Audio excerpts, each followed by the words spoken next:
इसमें भी hydraulic hello tight कर फ्रेंड्स, रहे हैं तो आज धीरे हम धीरे। हाइड्रोलिक टाइट कर रहे हैं। इसमें नट बोल्ट टाइट कर देते हैं। नट हाइड्रोलिक टाइट करके उसके बाद टॉप रखेंगे इसके ऊपर।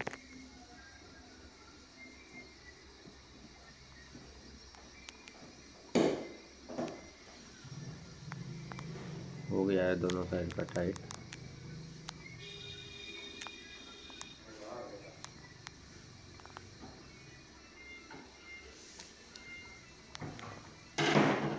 अभी इसमें स्क्रू टाइट कर रहे पीछे हैं। जो आप लोग देख सकते हैं ये अकरेली लगा हुआ है पूरा। हो गया है स्क्रू टाइट इसका।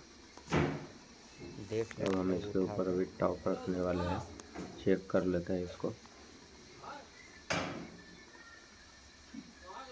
टॉप रख टॉप दिए रख हैं दिया अभी है, अंदर अंदर में। घुस गए हम।